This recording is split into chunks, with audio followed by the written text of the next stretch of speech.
Okay, I'm going to talk to you guys about how to make a pecha kucha. Since I'm not going to be here today, I wanted to make this little screencast and show you what's going on.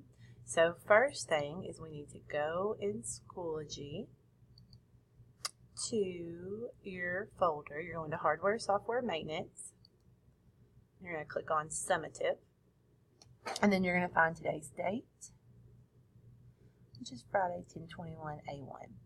Alright, it says attendance, watch this video, and begin to work on your pecha kucha. I will review your documentation turned in on Tuesday with you next week for revisions. And there I'm talking about the documentation you did earlier this week where you had to write up how you broke or how you fixed the computer.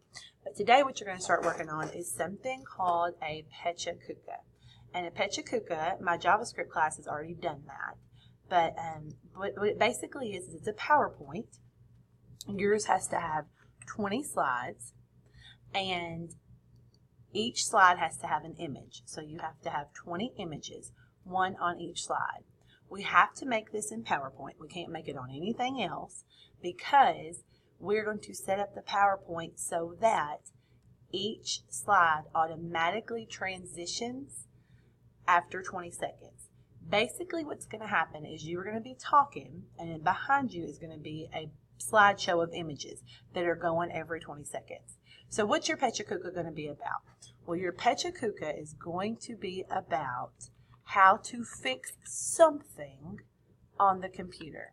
Now, that can be the scenario that I gave you, because if you remember, last time you were in here, I gave everybody like a scenario that I wanted them to break the computer and to fix it. And then you had to write about it. So you could make your pecha kucha on that experience. What you did, and then how you broke the computer, and how you fixed it. Or if there's another troubleshooting thing that you have that you know about, you know how to fix it, then you can make your pecha kucha on that. But basically what's going to happen is you are going to be creating a PowerPoint that's going to have 20 slides. There's going to be one image on each slide, and it's going to show the screenshots that you took or images that you found on the internet, and you're going to be explaining how to troubleshoot a computer, how to fix it, what to do. So you're going to be talking from a script, and these pictures are going to be going in the background.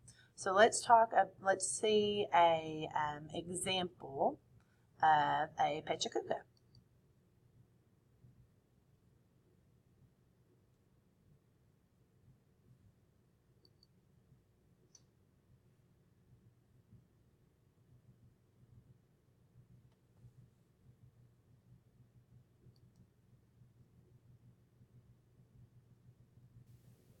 So long before I worked at TableXI, about 13 years ago, I took a semester off college and worked on the Walt Disney World College program. This is Disney's way of getting about 2,500 competent labor who are young and impressionable to come down and work for $5.85 an hour, and to basically they're trying to indoctrinate them into the Disney way of doing things. So this is me wearing my custodial engineer outfit.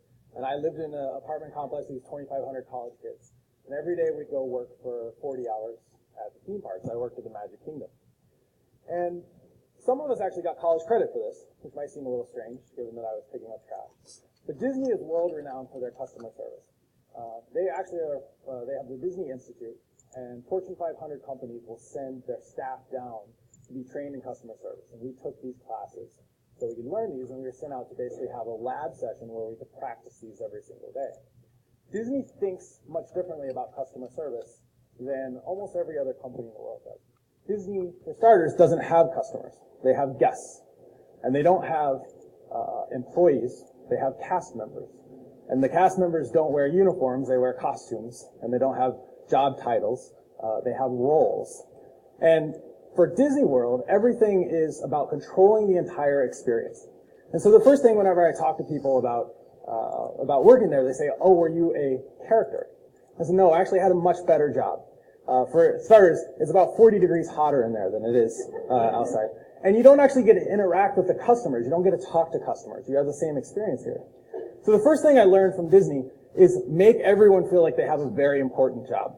Because I was literally the guy in charge of cleaning up poop, and cleaning up protein spills and sweeping the streets. But they had this great way of convincing me that my job was incredibly important.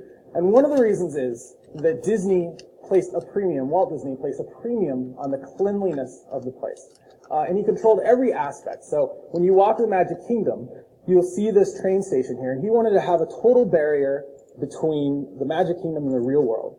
So to them, this is the curtain that draws you into the play. And so you don't see any of the Magic Kingdom when you walk up to this. But once you walk through that curtain, you'll see Main Street, and you'll see the castle at the end. And one of the things people are going to notice right away is just how ridiculously clean this is compared to the real world.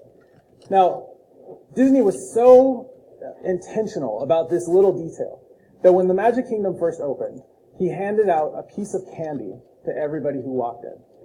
And he would watch them, and he wanted to see how many steps they would walk before they would throw that wrapper on the floor.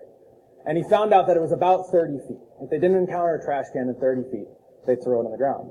So now if you go to the Magic Kingdom and you're leaving at night, and I got to spend a lot of time there at night when it was quiet after the guests left, I saw a lot of views like this. Even after everyone's left, you'll see it looks like this. And you're going to notice trash cans about every 30 feet. Because these little details meant so much to him. Now, the second thing that I learned there is that Disney empowered us to have a huge impact on the guests. So, one more thing about the detail. When Disney was building the Magic Kingdom, he built all these tunnels here, and you could dump the trash in there. And there's this huge jet engine back behind Splash Mountain that sucks all the trash through the pipes and then through this huge incinerator. And this is just an effective way to do it. And Disney was so intentional about testing the system out that he flew a 747 full of trash from Disneyland to Walt Disney World, so that he was testing not only can it handle trash, but can it handle the type of trash that's produced at a theme park like ours. This is how intentional he was about the details of making sure this place stayed clean. So like I was saying, I got ahead of myself. Disney World empowered us to have a huge impact. And so I spent my days walking around Frontierland, and I got to have personal interactions with everyone. And one of the things Disney encouraged us to do was what they called guest service recovery. So our job was to find people who had had bad experiences and make them good. So say, for instance, this kid manages to get separated from his parents, even though they apparently have equipped him with some sort of harness system here. But it happens sometimes. So you go up to the kid, and you don't say, "Are you lost?" Because if you're lost, you might get in trouble. You say, "Are your parents lost?" And because then, it's their fault. So then you'd walk the kid around the Magic Kingdom, but the first thing you might do is go to an ice cream stand. And we were empowered to ask to get free stuff, basically. Say, "Hey, I got this lost kid, give me a free ice cream bar." So you give him the ice cream bar, calm him down a little bit, and then you help him find his parents. Once you find his parents, they're probably freaked out because they just lost their kid at Disney World. And they just lost an hour of their day, which sucks because everything's crowded there.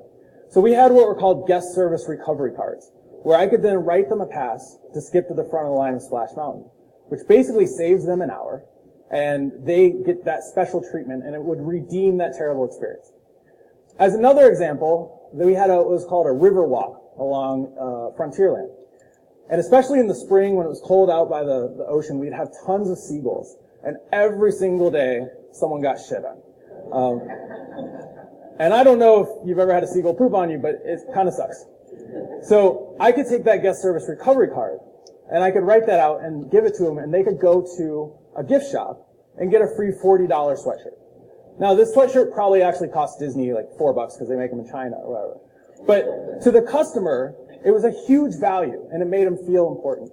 And what Disney World found is that a customer who had a bad experience in good guest service recovery was 80% more likely to tell a friend about their great experience. And so that's what I learned working at Disney, was that even though my technical role was that of a custodian, picking up trash wasn't my job. My job was to, as they called it, sprinkle pixie dust. It was to provide people with amazing customer service experiences. It's to find girls like this and to recognize that her wants and her needs are different than a boy who wants to ride Splash Mountain. So the best parts of my day were when I got to introduce her to the princesses. And that's when the magical experiences come in. It's not in doing your day-to-day things, but it's in finding the individual opportunities you have to really make an impact on someone's life and make them feel special. Thank you. So basically that's what you're trying to do. You're trying to make a PowerPoint that's going to have 20 images. Each image is going to stay on there for 20 seconds and then it's going to change. And you are going to be talking about how to fix something or many things on a computer. So what I want you to do today is to decide what is your PechaKucha going to be about and find 20 images. It can be screenshots of you actually clicking on things, or it can be things from the internet, or it can be both. And then when I see you again on Tuesday, I will share with you my example of PechaKucha. Have a good day.